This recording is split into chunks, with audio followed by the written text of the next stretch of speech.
Oh. Oh boy, I can't just. Okay, hello everyone. We're now at the live chat. We're going to talk about the Qabala and finish the start the conversation again. So let's get started. Paradigm Shift Radio Show. Yay! Peace. All right, everyone.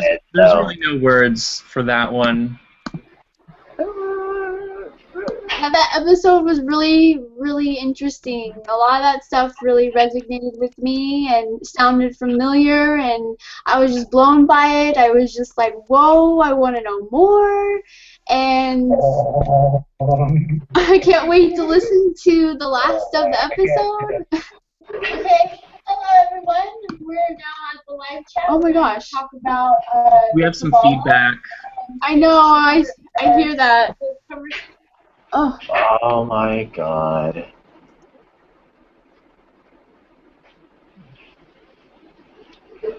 So yeah, like I actually sent you guys the link because like I knew you guys were talking about the Qabalah and everything. I knew you guys were going to bring up some concepts about it, and we before the chat. That's why I threw a little surprise for Skull. It's like I did the Dzogchen or Qabala meditation just before this hangout or this show, so therefore I just like sent it to you guys right afterwards.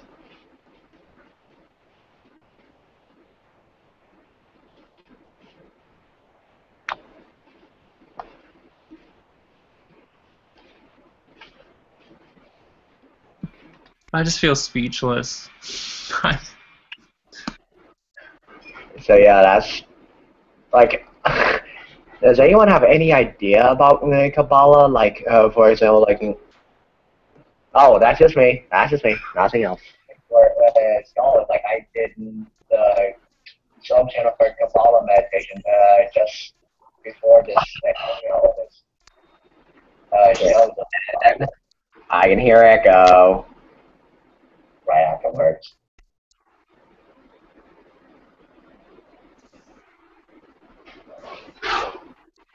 And yet, everyone here. Did anyone take notes? What? I didn't. Well, personally, like when it comes to Qabala, it's like I've been learning it for a while, so therefore most of the things like that you guys explain on the show is like I learned it from like idea about Qabala. Like for example, like can someone just mute that echo? That is just annoying.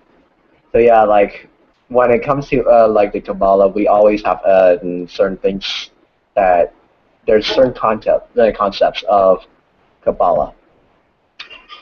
First off, like I don't know if you guys know about this or have learned this in the show, that when it comes to Kesser, at the very bottom, that represents us right now as a collective consciousness.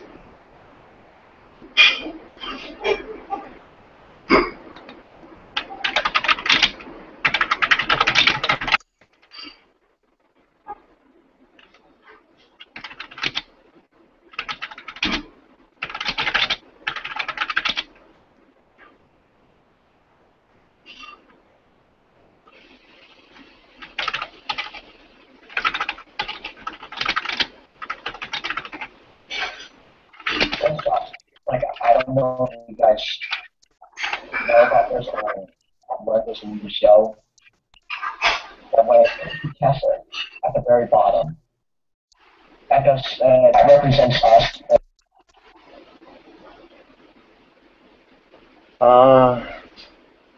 You know, there are certain things that I just have no idea about. Kristen, try to like mute the video on YouTube, the YouTube link. All right, now you can unmute. Okay, there you I go. didn't know it was on. Okay, so going back to what Qabala is, when it comes to Qabala, it also represents our human evolution. Is that first off, this is us right now. where at the bottom is we call that Kessler. That is the most bottom of our consciousness, which is about materialism, about anything that represents the material, 3D world. The next level up, which is, I don't know the name for it, it's about sacral energy, about sex. That's why whenever you talk to someone at that particular level or that is learning at that level, they can be very sacral. They're very sexual energy. And then it keeps going up and up until you get to the art, and then the last Sephiroth, it's like it's Kessler up, like way up on the topmost of the Qabala. That's the non-valid rich source. That is what Qabala is in a nutshell.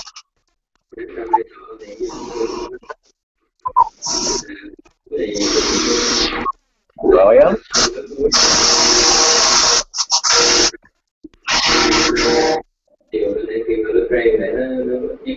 Alright, so I wonder if anyone else want to know anything else about like Qabala or about Dzogchen or any of that, and does anyone so far get what I'm talking about, or am I just like talking to myself right here? Noise in the background. What's going on? I hear noise in the background. Oh, okay, that's okay. Oh.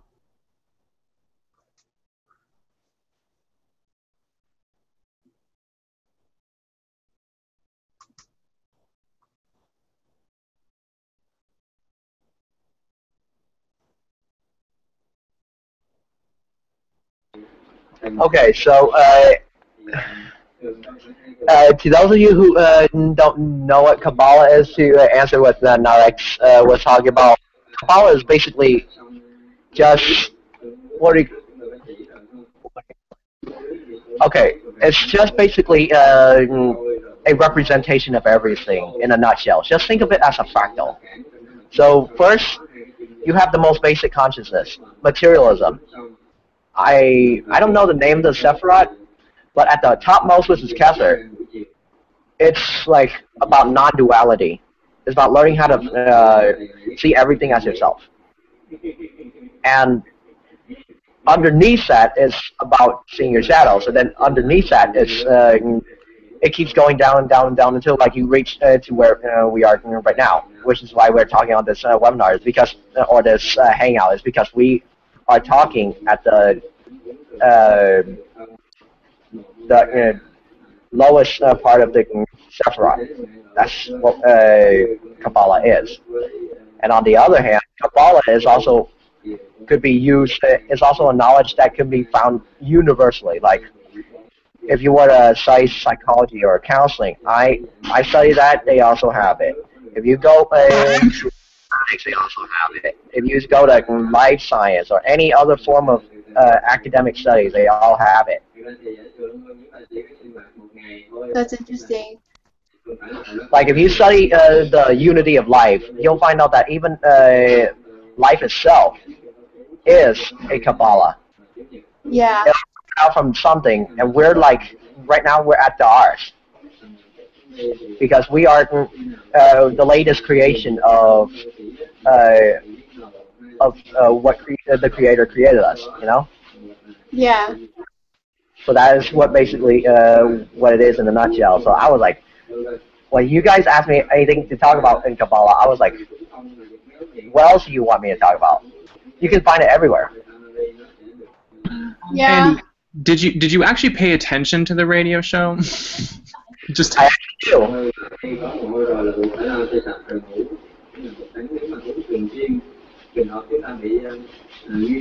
Because for me, that was kind of a new. The radio show was kind of a new take. New take.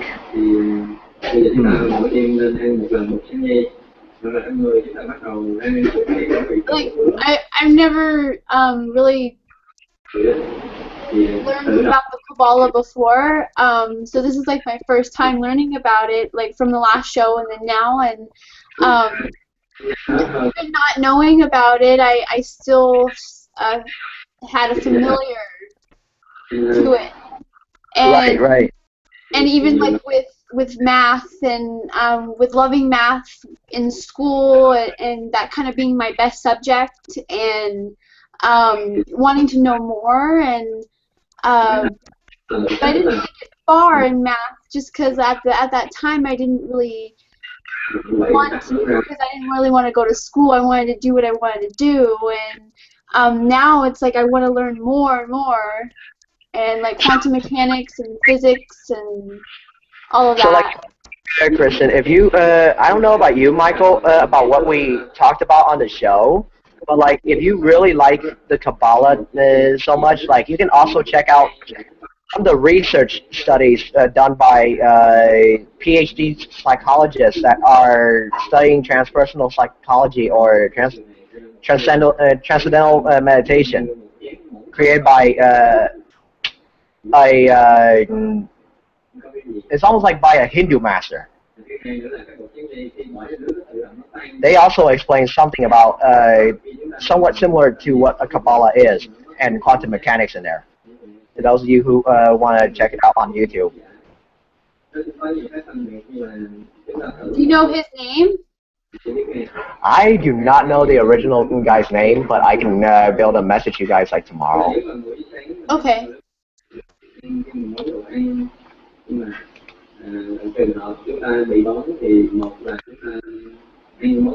But for now, I guess I got.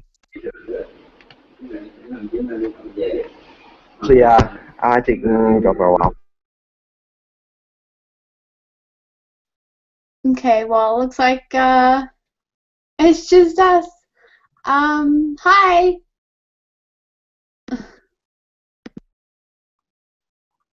Katie? Is that? Oh, okay. Everyone's muted. Oh no.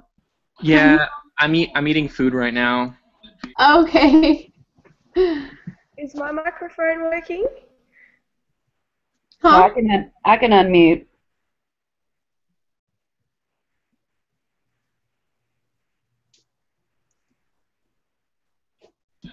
Hi, Catherine. Hi. Hello. Hello. Oh, it's working. Yeah. That's beautiful. Catherine, did you listen to the radio show? Yes, I did. Very interesting. What was the most astounding fact or idea or concept that stood out for you? The last thing he said was quite impressive, I thought. All the negative connotations we make mean absolutely nothing in this world.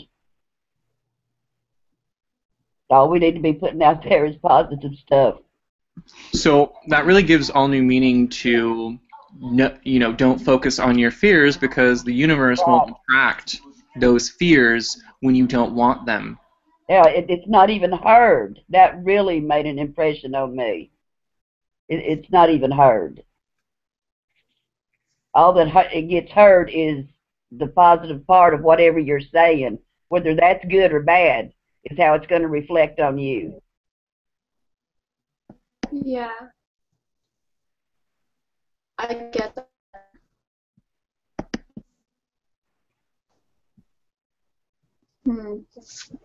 I wrote down notes. There's so much to talk about. I don't even know where to start. Well, I had a question that I should have written down because now there's so much in my head I can't even think what the question was. Yeah.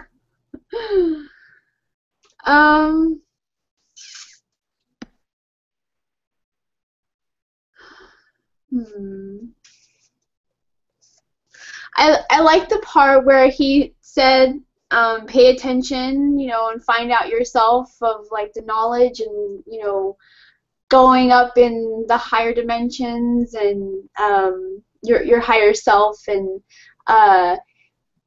also how he said a lot of people use more of their root chakra than their crown chakra, and how we, you know, we do have to be balanced, and but I find that I've been balanced for a long time, not quite like all the way, but now that I'm tapping into my higher self, and it's very interesting, and it's a cool feeling, and I can feel a lot.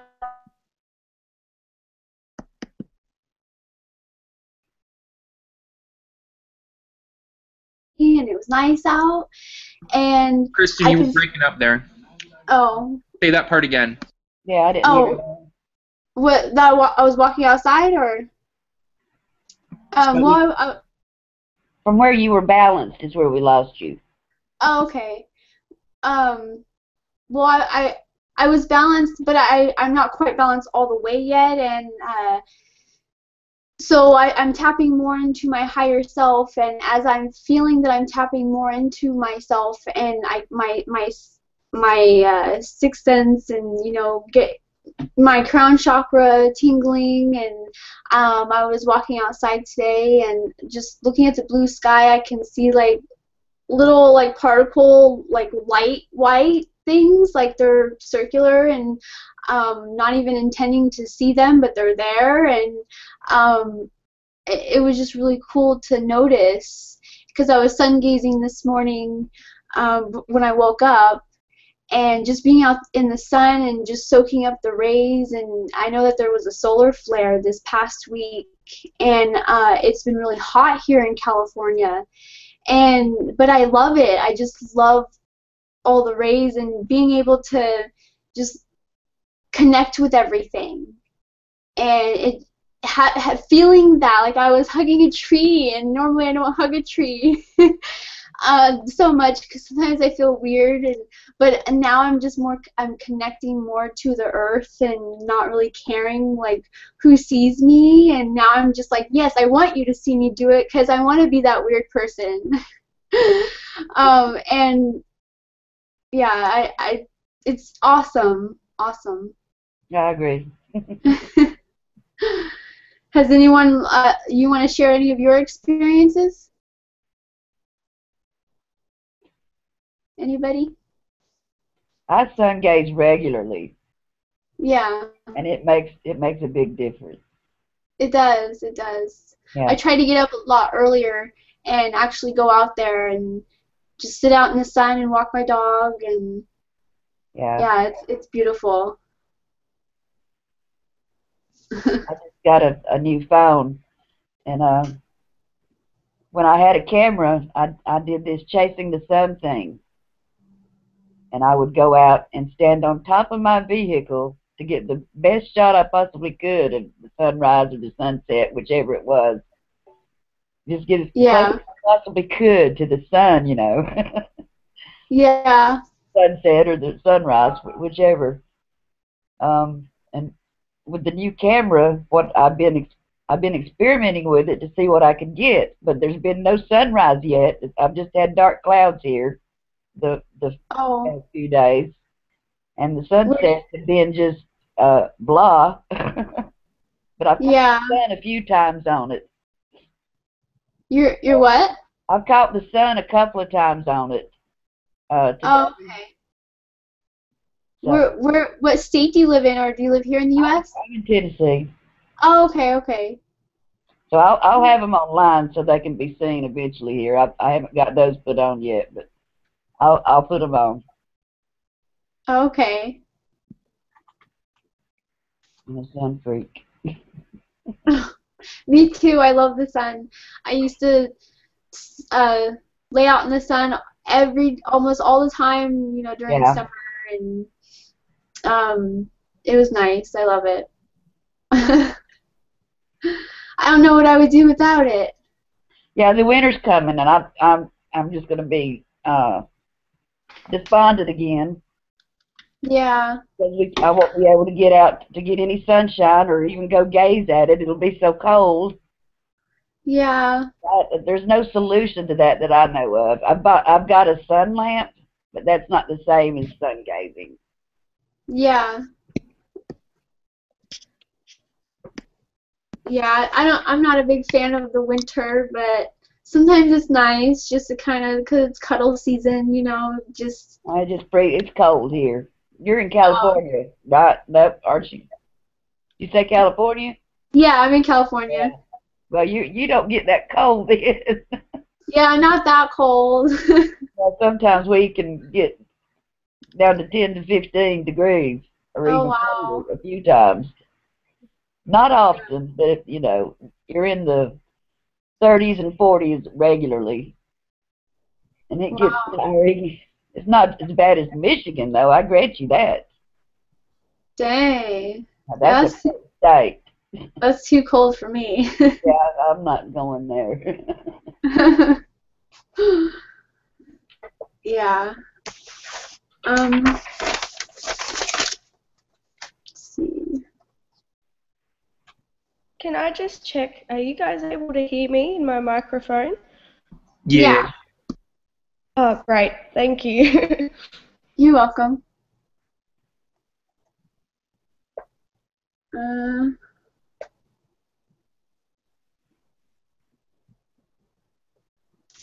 So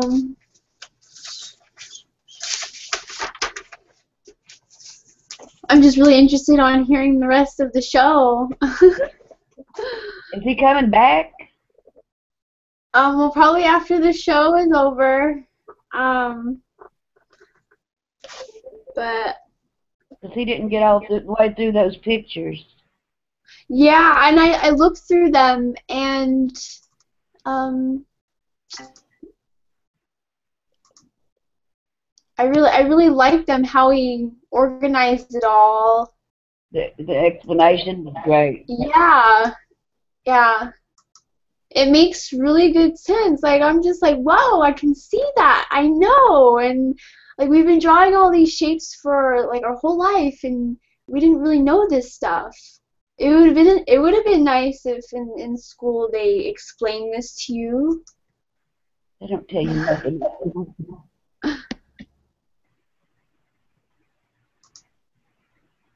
What picture did you like out of them? I really liked the water, air, fire, and earth, the cube-shaped ones. Oh, yeah. Yeah, and just how like each element contained all the other elements. It just made me think of like fractal shapes, like going up and down with each other. Yeah. Yeah. It's like really advanced elemental yin-yangs. Yeah. But the interesting thing about it is how he described. Oh man, he took down the pictures. Or maybe it's on the other thing. I'm gonna have to look at. I lost the page with the pictures. I should have saved. I've still got it up. Yeah, I still have it. I saved all the pictures to my. Yeah, I did the David. Could you link me to that page again? Yeah. I got it. Okay. Okay, never mind. Thank you.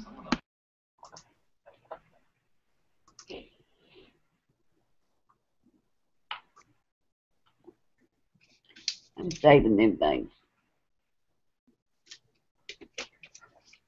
Okay, so this is my interpretation because in 2012, like in August, September, about this time 2 years ago, I was kind of having mental breakdowns, and in that state, it's like the perfect time to have spiritual, I don't know, spiritual shifts in thought, and so basically, I got this vision that everywhere was an omnilarity, so kind of like the opposite of a singularity, and that space-time was unfolding like a lotus flower, unfolding everywhere, and you can't really pick where the center of the universe is, but you could you would know where the center of your own universe is. And so taking what we learned tonight, the fact that there's a little bit of elements in, like every element is a part of another element, and then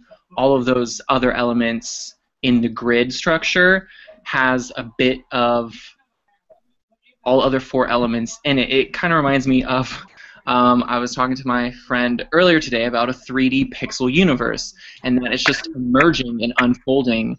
And so, where was I going with this? That it's unfolding everywhere. You can't pick the point of where the center of the universe is. But then you get these tendencies. So, you know how the planet is and the structure of the planet with the fire on the inside, followed by the earth, followed by the air, followed by the water, and then the void. Well, that's happening everywhere. And when you get large enough, then you get formations of the planets, and you get the formation of the human body.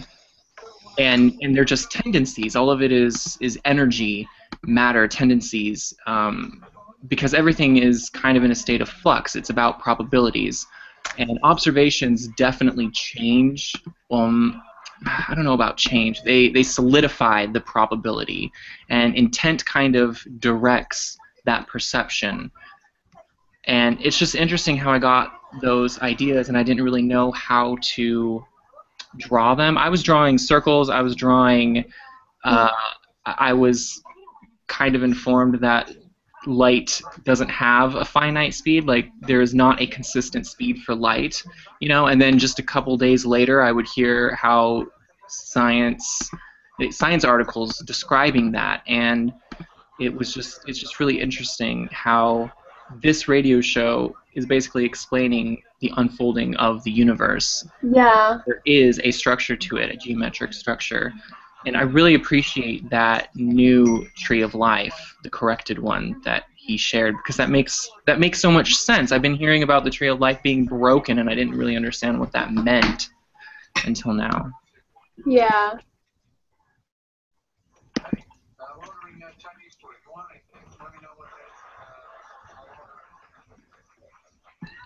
Oh.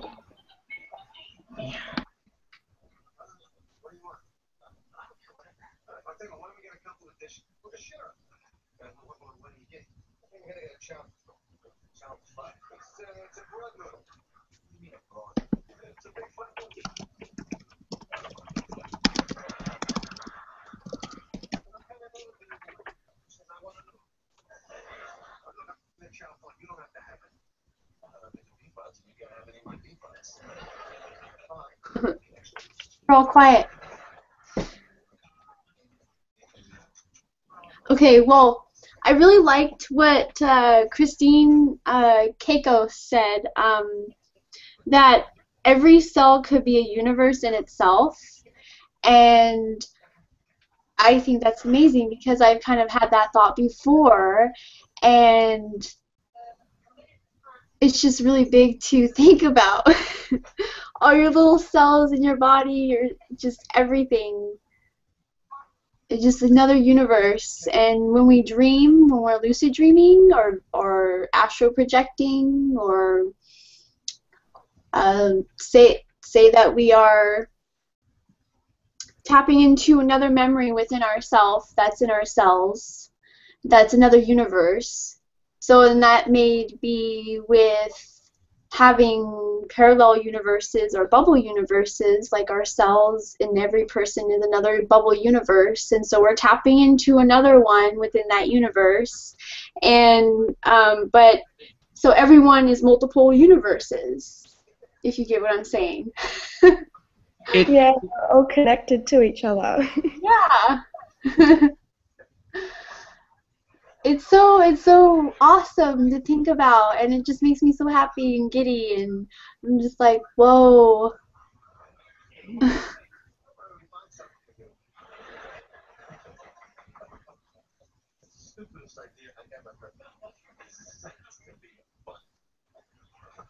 How do you guys astral project? Because I'm pretty new to all of this stuff. Well, I have a friend who can astral project. She was talking to me on Friday about her experiences, and I've been kind of having similar ones, and I think I might have astral projected in my dream that I posted on my Paradigm Shift Vacaville page, because I actually could see myself, and that was the first time that I ever have seen myself like that. And basically the sensations that you get is more like you're vibrating all over your body, and you feel like you're going in a circle, but you're not moving, and then you feel paralyzed. But I don't remember coming out of my body though, but my friend, she does. She knows when she's coming out, and she says that she's like stumbled on the ground and, you know, had to get up, and she sees herself in the bed. And so I was like, that's awesome. And like you kind of hear like this little buzzing noise in your ear, like it's some other type of sound, and I've gotten that before. And I was just sitting in this chair, and I was just kind of just being silent, and I can hear the buzzing, and I can feel my body vibrating, and and it gets louder and louder. Yeah. So that's what's interesting to me. But I've never had DMT before, and so I've always kind of wanted to try it, but it's scary because I've never tried anything else like that. Yeah. It is almost scary, but I find it to be a fascinating feeling within my body, and I'm experiencing these new things, and I'm like, whoa.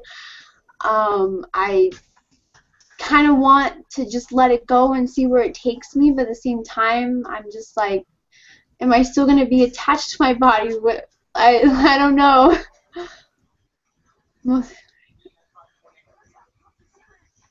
Oh. It's the whole process is very much like hatching out of an egg, and it is scary because if we use the egg as a metaphor, we know from observing how life works that an outside force to an egg will destroy it, and an inside force that cracks it open, life will flourish. And that's kind of like stepping out of your body. You can't just be forced to do it and expect to come back all enlightened, because it's just going to freak you out. You know, you can have psychosis and all sorts of side effects if you're not ready to jump into it. It can be scary. I've had experiences. Astral projection. It's very interesting. I don't think I've done it when I'm awake.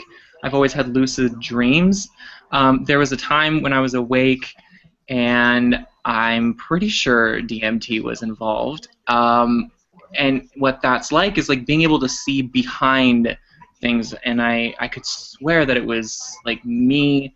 I mean, I was still in the 3D plane, but I just had this extra sense, like I could see behind things. That's the only way that I could see it. It was almost like things folded out in front of me, but it still kept its shape. It was like I had an eye behind whatever I was looking at. And with that perception, I was able to read minds. I was able to see the energy thoughts that people were putting out. And the closer I got to people, it was like downloading information. And the further away I got from them, it would become less strong, but it was still possible. And it was really intense. It was really intense. That's awesome. I love it. Everything you described. Yeah. I really try to tap into my third eye and trying to see behind my head, and like when I'm walking on like the edge of the sidewalk, you know, when you're trying to balance and stuff, well, I do it backwards. And so I try to balance myself and without looking behind me, and I try to tap into my third eye and sense it, and so I can just go back and not fall. And I try to do that with a lot of things. It's really cool. That's awesome, though. Does anybody have any other stories on their experience of feeling like they're astral projecting or vivid dreams, or?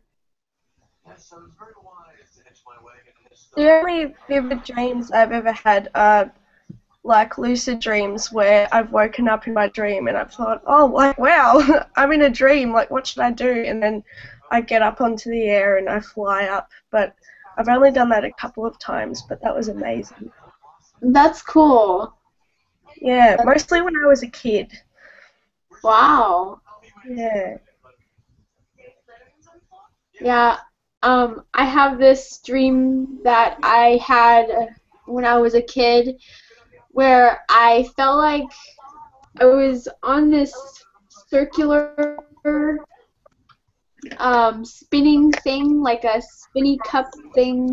I forgot what you call those, the spinning wheels. But it was spinning really fast, but everybody on, it was kind of like, you know, in the jungle gyms where they have that spinning thing where you just go around and around and then gravity just takes you and you're just like, I can't move, like the Gravitron type. Well, it was sort of like that, but people were falling off, and I fell off, and then I woke up with my heart beating so fast, and I was sweating, and I was just like, but I was wondering like what that was, and that was when I was at my great grandmother's house, and I have no idea, but it was the weirdest feeling ever. Was that lucid? Well, Sorry. Grierson, there's when it comes to that experience, that's nothing really like abnormal. Is that on my part, I also have an experience where I actually met my girlfriend from a past life in my dreams before, like even before I met her. Like she was this before she was actually my girlfriend. I met this. I had this dream one time where I was a college student at a university, and I knew that like in my lecture hall, I was studying, and then all of a sudden I felt like the ambulance came over and picked up a dead body, was taken over to the EMS, and I noticed that, and that's when I tried rushing over to see what that dead body is, but I couldn't figure out who it is, so I was like so disappointed. I had to like just go back to my dorm. Yeah.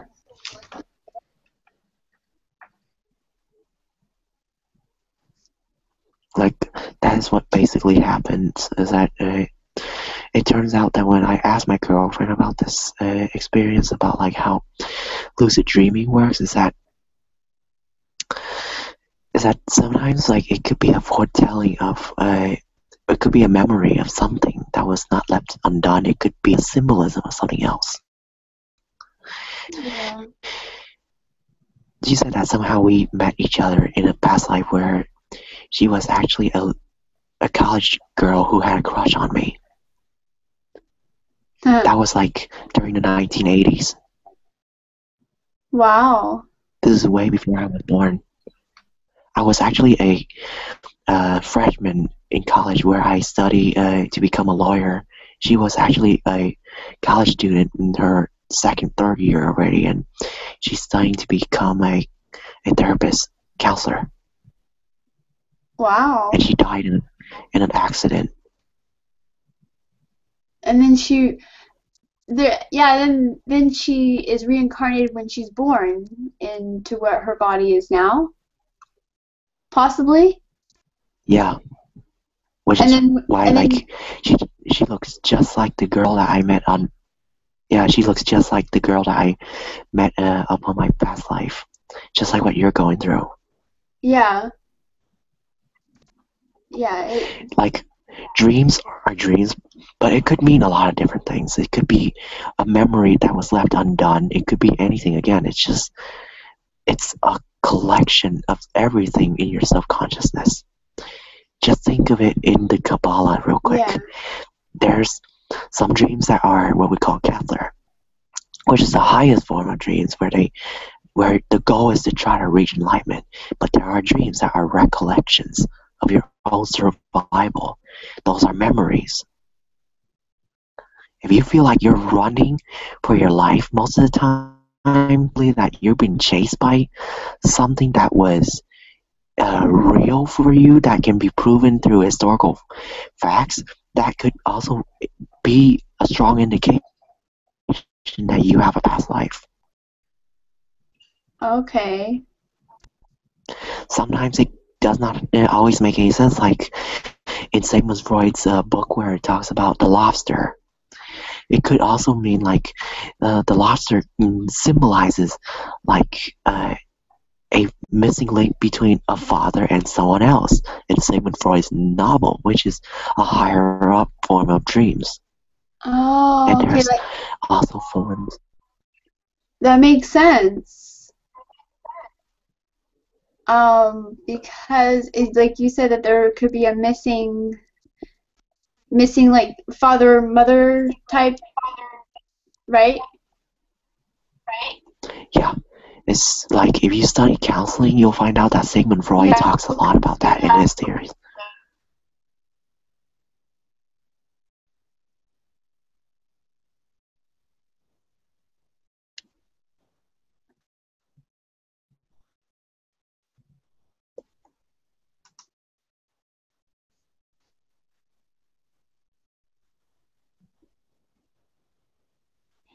So Are you yeah. still there? Yeah, I'm still there.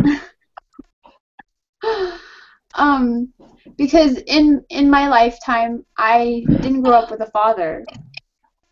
And so it makes sense because I've had to, I guess, feel that void myself. And in the past, I would look for love somewhere else and stuff. And I think you have some feedback going on. Andy, we're getting some feedback from you. Yeah, sorry, I was actually trying to cover it up because I was actually didn't have my headphones on. I was like, God damn it. So in my dream that I had the other day, kind of makes sense because when I was running, but I don't know. So, but I haven't seen my father in a long time. Last time I seen him was like a few years ago. But I mean, I'm friends with him on Facebook, and I mean, he only lives like about a couple hours away from me and stuff. But like, it would be nice for him to come and see me, and you know, I would like that fatherly love from him. But that's why I want to show my kids and stuff that I'm not going to be away from them or their father away from them, and I want, like, you know, to give them good role models and stuff, and unlike what I grew up in. So, but I don't try to let that bother me because I'm my own person and I want to live my life how I want to, so I don't want that to bother me. And I know Ariana, she was going to write up a father meditation, like healing for me. So I would really appreciate that from her, and see what that does with me.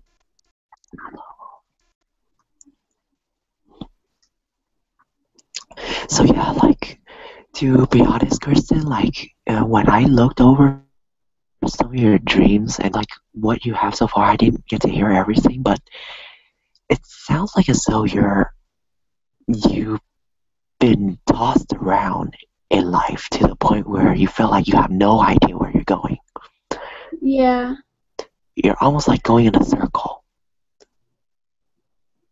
in life. Yeah. And you're not going anywhere. Yeah. Sort of. There's a lot of people on Earth who are kind of stuck in those time loops, and I do think that is the result of the Illuminati, you know, just get into these time loops it's not like time is a circle. It's not like it goes from noon to midnight to noon to midnight. I mean, it's always emerging. It's like it's something that transcends 3D. Like I was talking about earlier, time space is unfolding everywhere, and while we measure time with a circle, time is this infinite spiral that's happening everywhere. And in that realization, there's the immortal consciousness, and there is structure to it. But I just think that the way we're taught science and the way we're taught time and measurements and the way our minds and bodies and souls are boxed in, like, creates like Marco, I don't know about you guys, but like I sense that time is neither a circle nor a linear. Time is like an ocean. It can be anything. It can be anywhere, anytime. It's like a surface. Yeah. And it's not that time... But we're just only a speck of sand up there. It's almost like... When I had experiences in the fourth dimension, I don't really know what dimension it was. It wasn't the third dimension. That much I know. It was like there is no time. And it's not that time doesn't exist because we experience the revolution around the sun. So we experience time, but the way consciousness and evolution flows in the greater universe, you can go back in time, forward in time, and there is no time. There's just now. There's the now experience with a lot of different perspectives from that. And when you go up through the dimensions, time is more like a path, that you can gain more. Like, did you guys know that as well, time is like ocean, and life is to, like, take a grain of salt, which represents you, and you drop it into that ocean and to let it dissolve away. And once you dissolve away, you become the ocean. Yeah. Because I'm water, so I go with the flow.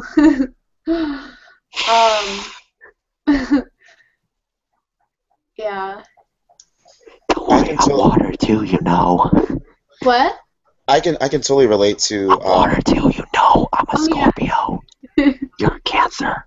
You're just only a couple the houses away from me.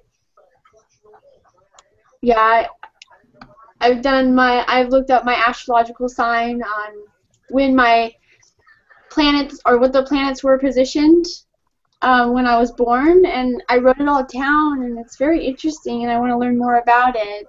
And I was reading on how, like, my personality is, and what I search for, and other things like that. But it really resonates with me, and I think it's awesome. AJ, you had something to say? Oh. Oh no, I was relating to what you were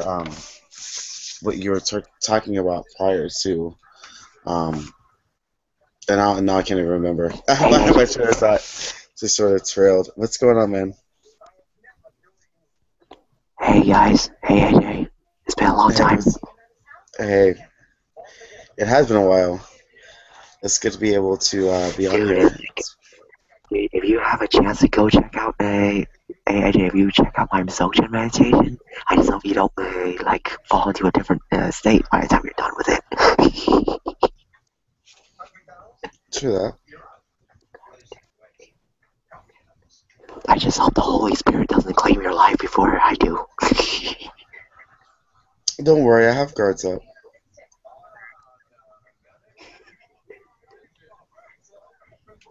No one has their live feed on. Everyone has a picture. I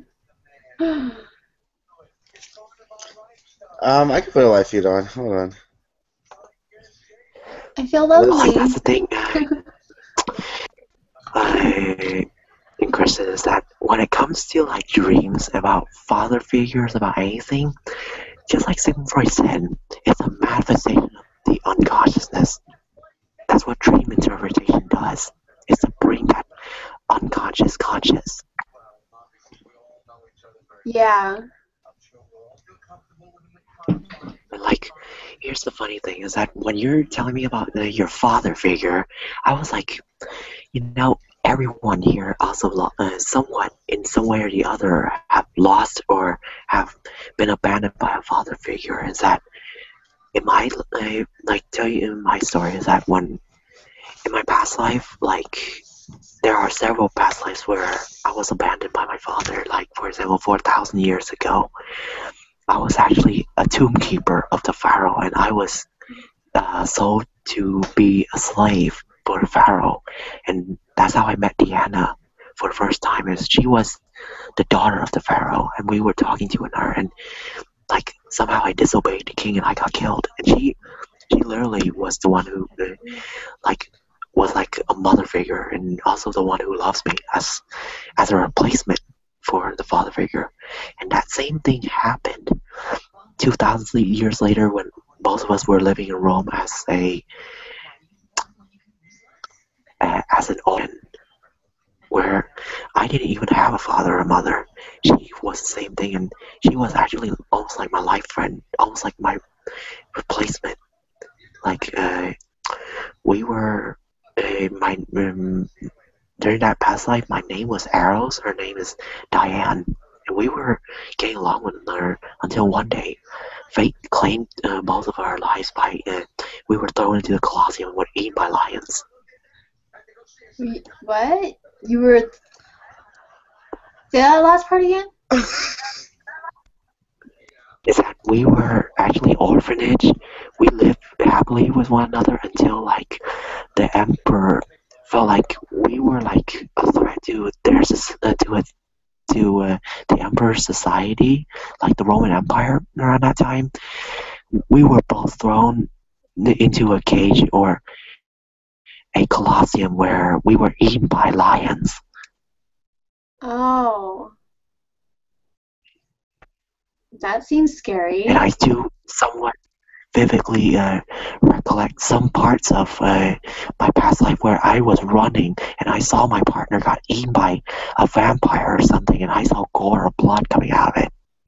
It turns out to be a lion, and Deanna was my partner, was my friend that I saw gotten eaten, and I was crying for my life.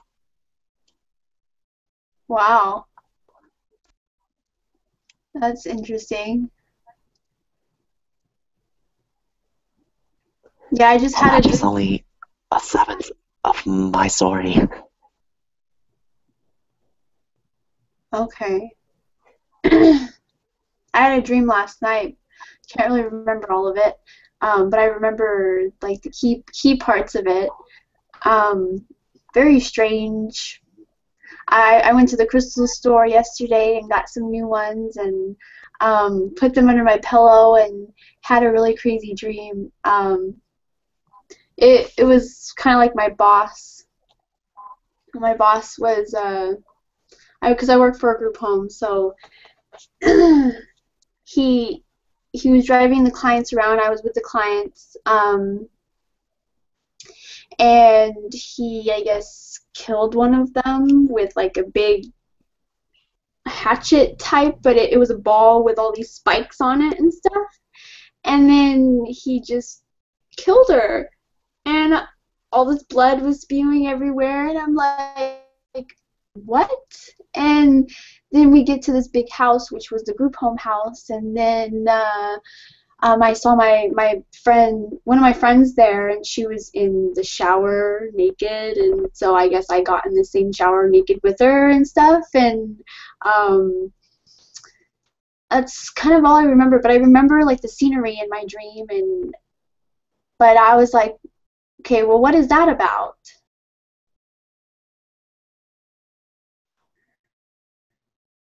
Okay, Andy left.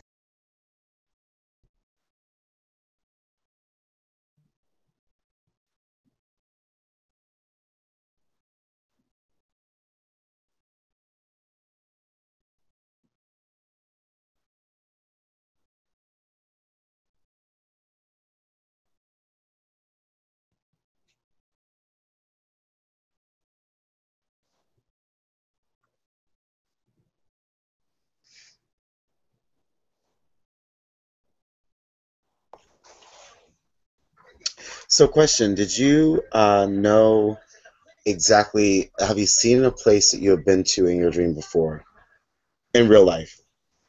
Um,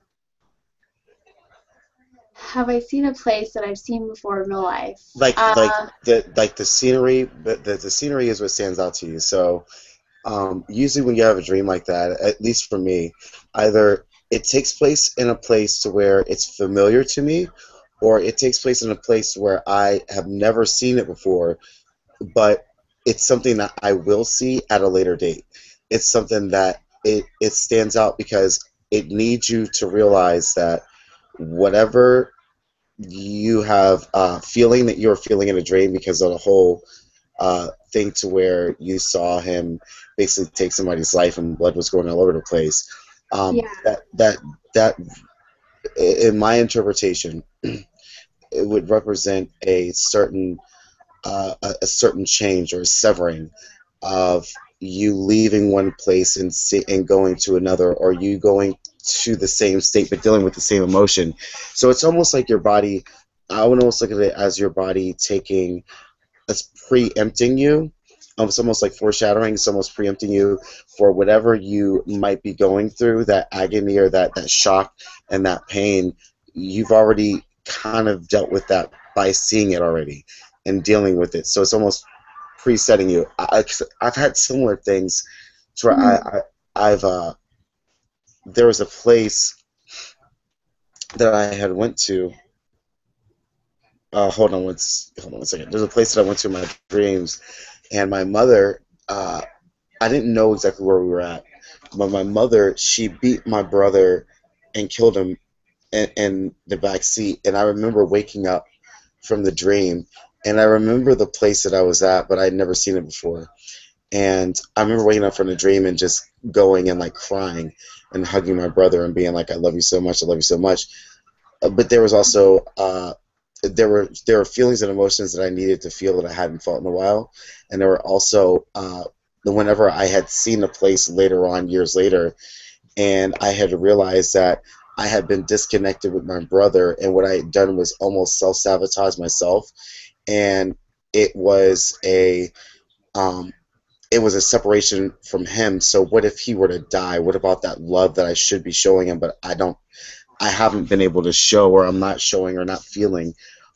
It all related back to that dream, and then it all made sense. So, I mean, in my sense, I mean, going based off of stuff that I've been through, maybe that has a correlation to your dream, maybe. Yeah. Well, thank you for sharing that. Yeah, that kind of makes sense a little bit. I'm dealing with a lot of emotions right now too, and it's probably coming out in my dreams. But I'm trying not to let all those emotions like get to me in my real life. But at the same time, it needs to be addressed, I guess. Exactly.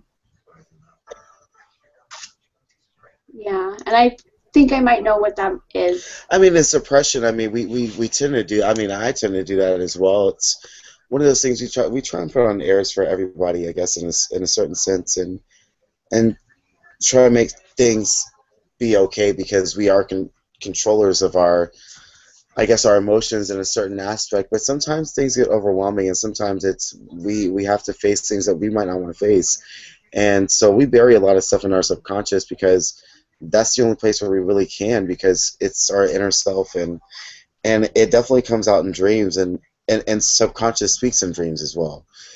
So I mean, that's sort of like your communication. I sense to your spirit and different planes and things around you, that your higher self as well, things that need to be heard. Yeah. Yeah, I definitely have been trying to do more meditation to kind of tap into what really it is it's trying to tell me, because I'm still kind of confused, and still trying to go with the flow, and still trying to look up symbolisms and stuff, and kind of what coincides with my feelings at the moment. And so it's just very interesting, and kind of, because living life right now, these things and being able to go through certain things, I think it's just wonderful. But at the same time, it hurts, you know, to go through Right. certain things. Yeah. Oh, it definitely does. I mean, we've all gone through growing processes in our own way, and that's what life is. I mean, life's a big growing process, and Yeah. that's the great part about it. I like the excuse me. I like the exploration that we're able to have definitely in our dream state. I mean, for me, I hear a lot of people say that, you know, I don't dream a lot, or, you know, I only have specific dreams, but you know, it's almost crazy to me because I dream all this time, and like my life without dreaming would be crazy. I don't even know, because there's a lot of messages and a lot of things I was able to see in dreams. But Yeah. but I've also learned in interpreting for my own sense. I know that journaling is a really good thing, and also and a lot of people say journaling, but I've noticed another part in journaling. A good thing to do that I have found for myself is, as with the dream, write down what's going on in your life at that specific time. What problem you're going through at that specific time that you're having that dream that stands out to you. What influences, what friends, get down to detail, because you'll start noticing patterns about your spirit bringing things up and your subconscious bringing things up in dreams, and it'll repeat itself, and you're wondering why it repeats, and usually there's similarities with certain things that are either coming in or going out of your life. So, I mean, it's just subtle things that you can look at, and so then you're starting to make a conscious decision or a perceptive decision about things that have been seen in your dream, and not going based off of another person's perception, because it really is based on what assimilates with you and what that true sense is. Yeah. That's the thing about dreams. Yeah. It makes sense. I'm just thinking a lot now. Oh, Yeah, man. it's crazy. It's because I mean, I've done a lot of dream journaling, and um, I guess remembering dream world is another state for me. So it's another reality. So I have two lives. I have my regular life and I have my dream life. So Yeah. for me, I don't really. Even though I've written things down, there's not. I mean, it's almost like second nature. It's like, oh, well, tell me about and I'm like, oh, I can go back to that dream, and that ties into this dream, and that ties into this dream, and I remember it very clearly. So it's just you know, another state. But I definitely like it. But not all dreams are just meant for that. But I found your dream very interesting. How did it relate to what you feel for it? What was your underlying? Well, I read a lot of stuff in a dream book I have, and I really think that there could be a big change happening, but I'm not quite sure, like, positive yet on what that change is. But because I'm still confused about it, you know, because in my life, you know, I want to be free and explore new things and just be myself. And I feel like with my job at times, like, I can't, because I work and I can't do the things I love to do, and I think maybe I need to change my job in where I work. Maybe it'll make things better, but I love my job though too, because I'm helping people and I'm cooking and stuff, and I'm learning how to cook more. But could be that I'm gonna be meeting some new people, because there was like people in my dream that I never met before, and it was around here in my apartments. And actually today I had a synchronicity where I saw a girl in my apartments today, and I saw her down the street at this Burrito Palace place that we always go to, and I was like, oh, hi, and it was just really cool. And I put some flyers for the Paradigm Shift Vacaville and stuff in there, and maybe she'll come to one. But I'm still trying to decode my dream emotionally, and maybe something in my relationship isn't quite right either, I think, and it needs to be addressed, or something needs to change. So that's also another one of my thoughts. But other than that, I don't really know. And sometimes messages will be given whenever you need to know. I mean, sometimes, you know, you have to go through certain things, and then a dream will come up again, and it'll become clear, or a different message will come through later on that will all make sense. Sometimes things are placed just as like cursors, just like something Yeah. for you to remember for a specific reason, because there's certain things that are said at those specific times because you knew that it meant something, but you didn't know what it means. But it kind of led you to wherever you needed to go. It's funny the way things work sometimes. I think everything Yeah. will be okay. I think that you are. I think you're absolutely a beautiful person inside and out, and Oh, thank you. I think whatever decision that you make is going to be the right decision because you're aware, you understand, and you listen to your spirit, which is a good thing. And so I Yeah. think that if you are led by that, I don't think you have anything to worry about. I think you'll be fine. Yeah. Well, thank you. Just just always listen to what your heart is telling you. If you feel that if you feel like you need to maybe make a move for yourself because your spirit's telling you that, or um, you just don't feel like you're yourself. If it's really weighing on you and you don't feel like you are in that vibration, I mean, that's something for you to change. And Yeah. you can do that at any time, and that's the great part of life, is that you can change it at any time. Yeah. You do whatever you want. You do whatever Yeah. you want. It's great. Yeah. And I do want to do whatever I want, and it sucks that sometimes I can't do them because of my restriction of the job, and just I just want to break free and go. And experience lots of different things. But I know that you have to have money right now in order to live and stuff and pay my bills, which sucks. Like, I would really love for this community, and that's why I really want to help change the world as well, with people realizing that we don't have to live in the same system that we are living in right now, that we can change it.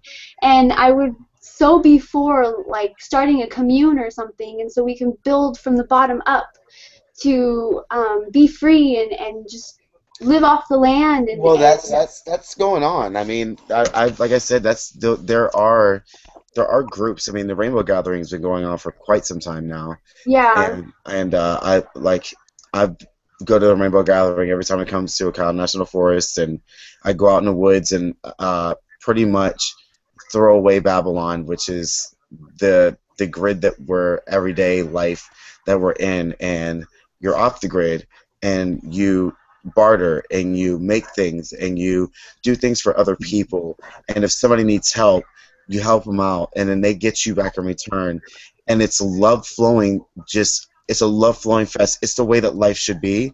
Yeah. But I think that people forget about, and even though it's for a 3 or 4 day time period, it's something good to definitely get back to, and it's crazy. It would be a great thing for there to be a change like that, and I think that that's what a lot of people are starting to really ascribe to. I have a lot of my friends that moved out to Denver that are trying to start doing stuff out there with the off-grid community, and building earth greenhouses and basically off-grid houses to where they are fully sustainable without electricity, and they actually use electricity that they've created from wind power to sell it back to the government to create extra money for themselves to go ahead and make a living or do whatever they need to do. But you're not restricted to monetary money at that point.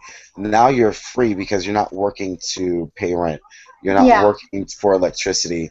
You're not working for all these things. Dude, AJ, that's the same type of system that I'm trying to build over here in Austin, and I have several friends who are doing it. hmm I mean, it's a good way of life, man. Because then you're free to do whatever your purpose is without feeling confined to uh, paying for being a part of. Just you don't have to ascribe to that. You can just be free. So I mean, it's a good way. I'm trying to get out there as soon as possible, but I do want to have a little nest egg as well. So I'm saving up money. Yeah, yeah. I mean, I'm kind of torn in between both because, I mean, I like where I live, and but at the same time, I want to venture out and to try new things and to kind of be a role model for a lot of people here in town too, um, and anywhere else as well. And I love to spread love and stuff, and it makes me feel good to help other people and make them feel better. And then it Right. makes me feel better, and I just smile and just I can feel the love in my heart chakra, and it's awesome. It really is awesome.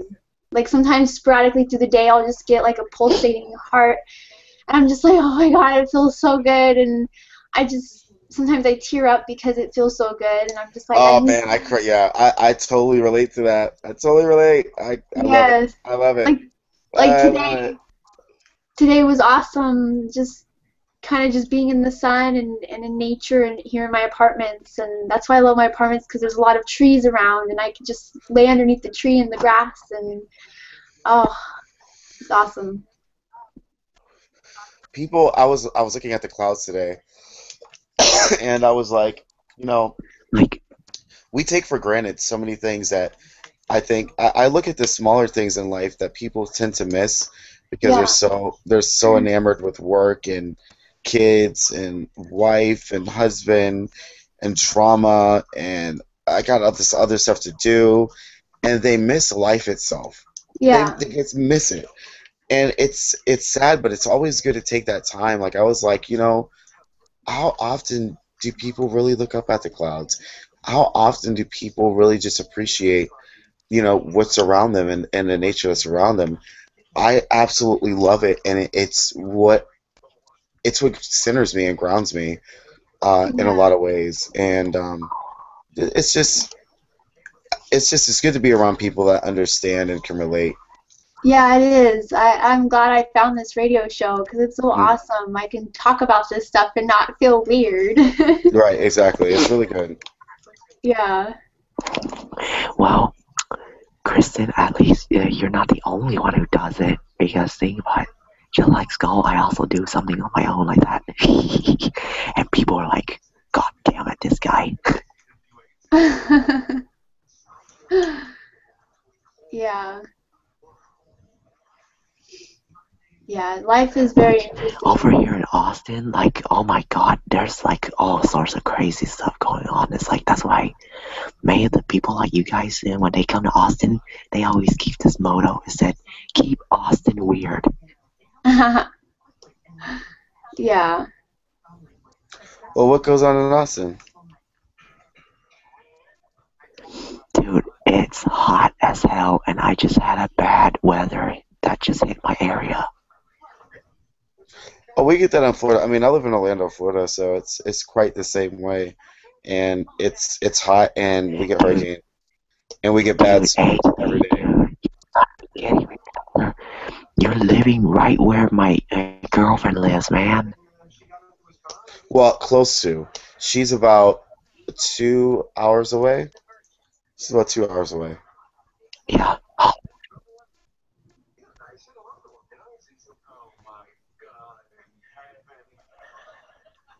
That's so cool that we all live in different areas, but we're all connecting.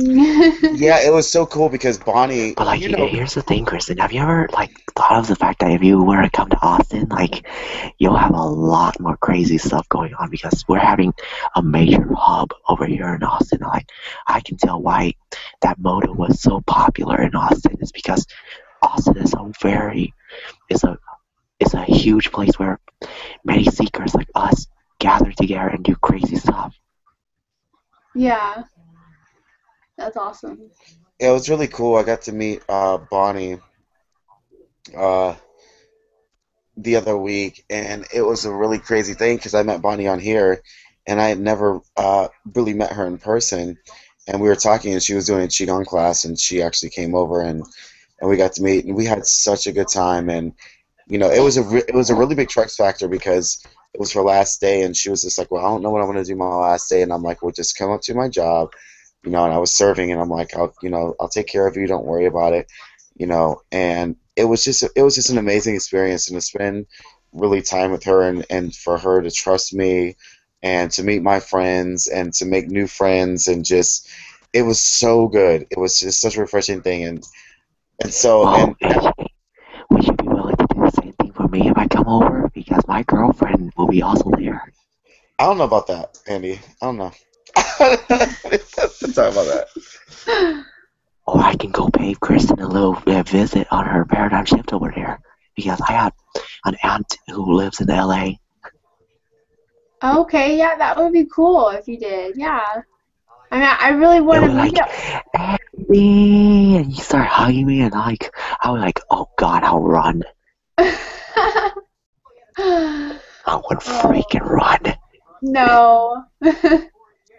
I really want to meet all of you guys in person. I think that would be awesome. That's why we could all go camping somewhere and just all have like a Paradigm Shift Radio adventure.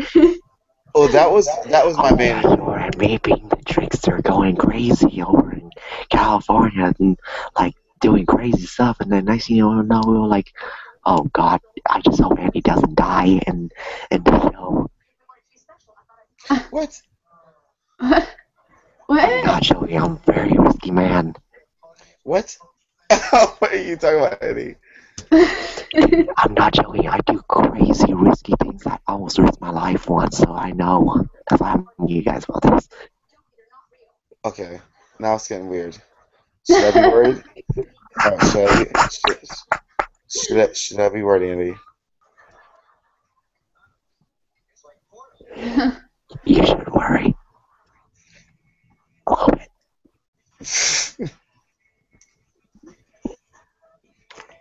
That show was just trying to be over dramatic. What? We can't hear you.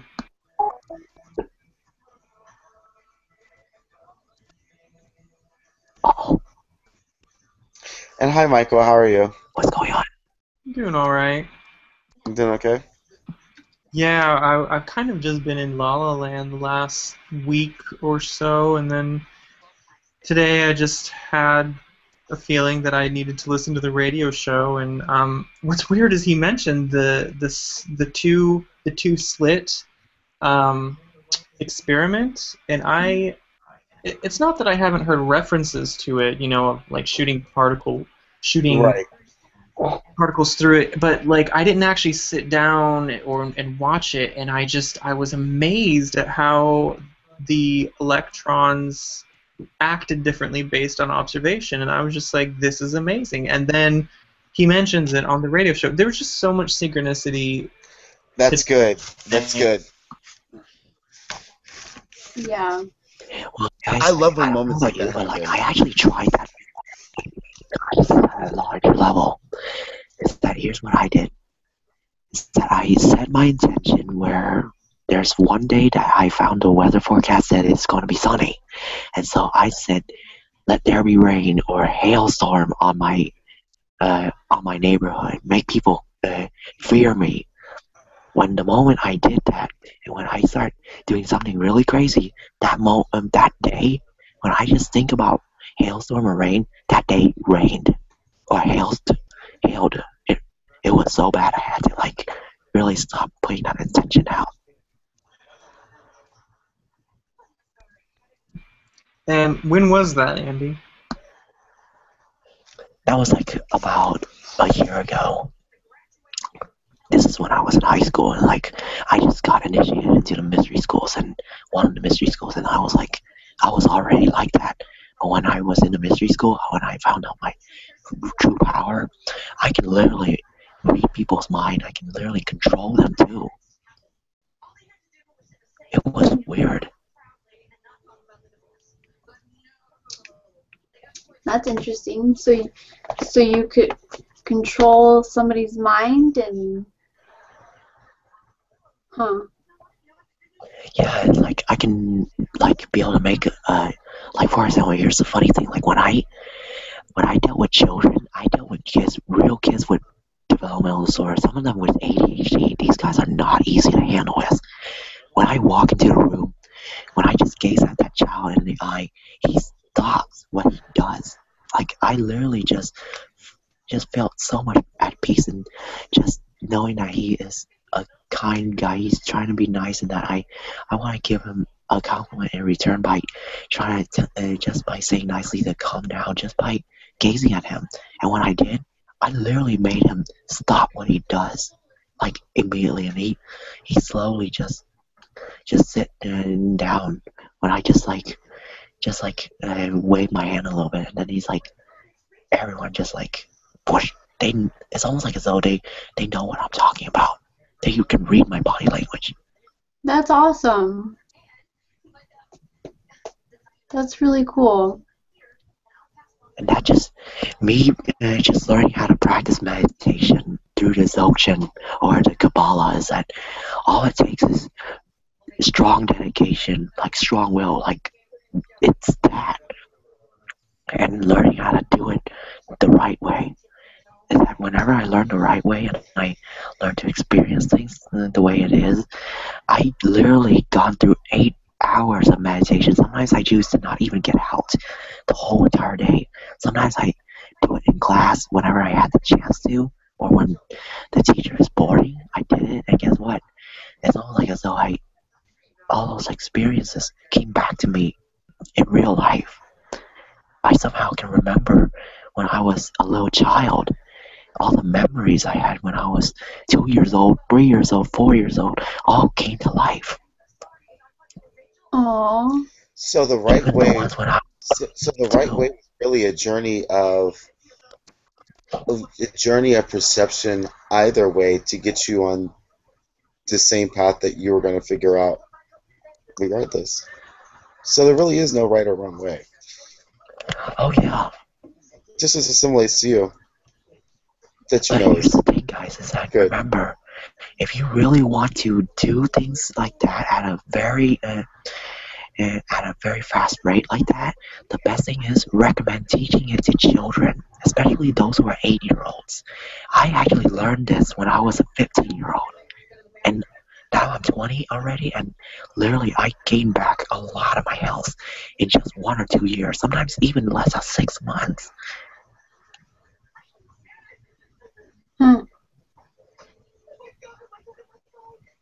Like, I literally know how to control my own giftedness also. People diagnose me with ADHD and they put me on all sorts of medication, but later on, even that doesn't stop me. Yeah. Yeah, all these pharmaceutical meds that they have now, it's it's crazy. It's ridiculous. But, I mean, that's the way that, it's supposed to be, because... Well, that's how they market, That's what Well, they gotta kill. It's all it is the population control when it comes to. I suffered the consequences of it, but I got out. And now some of my psychiatrists were pissed at me because I'm the one who actually, I bankrupted their clinic just by overcoming it myself without even meds.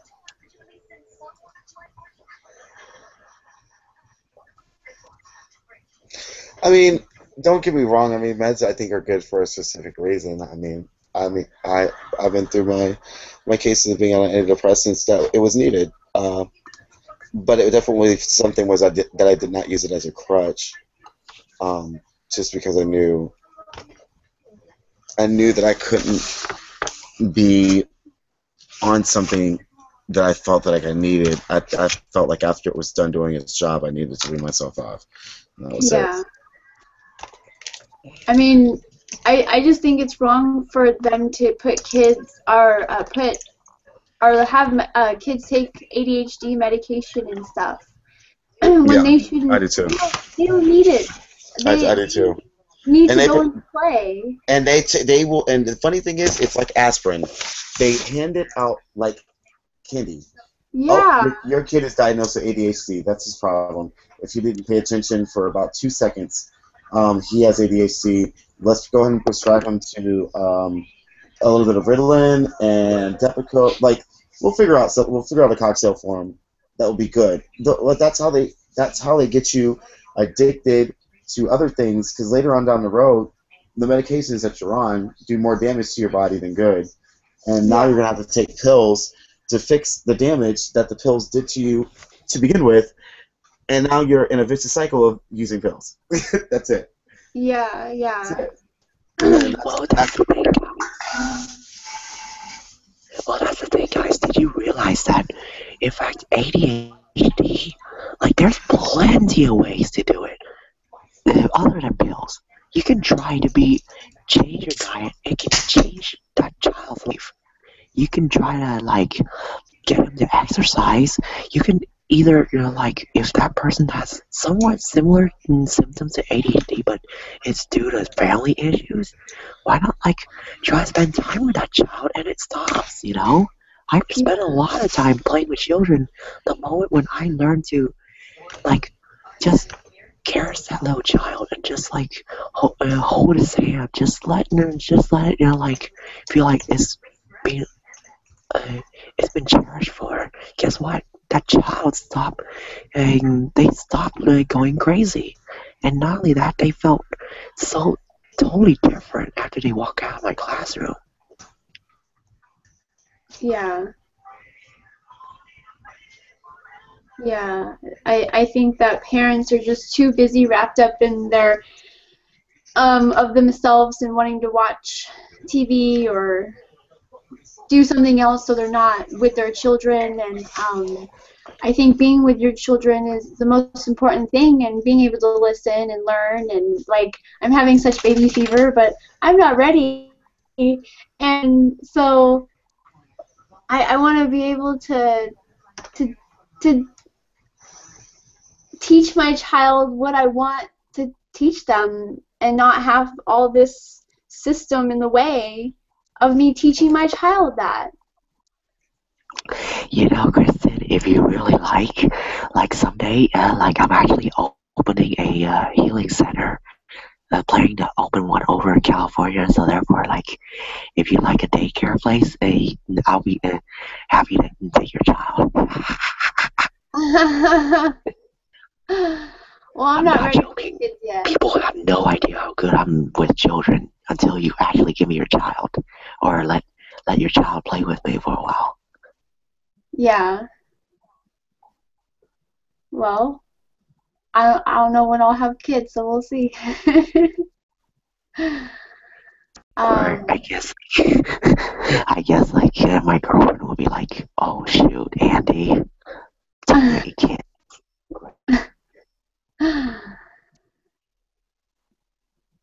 But, like, that's what the thing is, guys, is that instead of spending the time just simply watching TV and all stuff, why not we teach the Qabala? Why don't we host a show where your kids can join in, or make a video or a show for your kids so that they can watch it and they felt so entertained by it they want to learn more? Yeah. We should be teaching our kids, like, the mystery school stuff too, or alternate education or health or anything. Yeah. Yeah. Because I want to teach my child to be very open-minded and be creative, and I would really like to be a homeschool mother and be at home, and that's where I like how we could build our own commune, and so then I can raise my child how I want to instead of how the society wants us to. And I think I would be a really great mom too, because I love children. And when we did free hugs yesterday, I saw so many kids. I was like, oh, how cute. There's this one little girl in this little pink polka dotted dress, little blonde hair with a ponytail, and she just kept looking back at us after she gave us hugs, and she was so cute. I always get emotional when I look at kids and I see them, and I'm just like, aww. Kristen, by the time you have kids, you might just automatically have all, you know, they might be indigo children and be teaching you some things. Yeah, that's so true. I didn't think of that. No, I'm not joking, Kristen. That was not the only time when I see kids, like everything that you said, Michael, it came true on my end. I had several children who taught major lessons in my life. And not only that, like when I saw them, like I was literally crying behind them because every time whenever I look at them, it reminds me of one of my past life I had with my girlfriend. Is that this is a story where she told me is that I was a member of a secret society. Like the way to describe me back then, I was like Shadow the Hedgehog with red eyes, with like black hair, and everything's dark. But however, and the thing is that I hate humans. And when someone told me to sign a contract to vow to help the humans because we were indigo children in that secret society, and so while everyone wrote everything in ink, I was the only member in the society that wrote my name, signed my name in blood on that contract. And then a couple years later, I found myself like trying to save a child who happens that I raised so much, I loved so dearly because she taught me so much in life that whenever she was in danger, I was willing to sacrifice my life for her. And my girlfriend died saving me too. And like that's how our love story began again. That's how I got into children from the first place. It was from there. It was something that happened 200 years ago in England. Wow. That's pretty cool.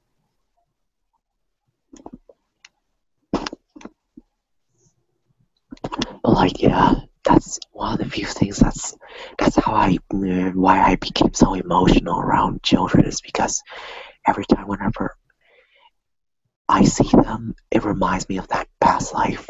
It reminds me of the contract I had. It reminds me of myself. That I desire freedom just like them, and yet I felt like not saving them means not doing anything for the person who saved me. The person who I am is giving up my identity. Yeah. Wow. Huh. Interesting.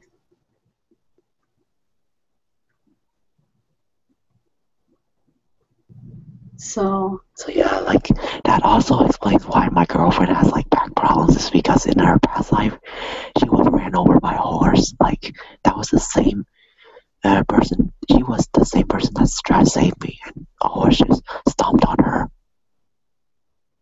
wow. That's crazy. Like that little girl and I were the only survivors in that moment. She was dead.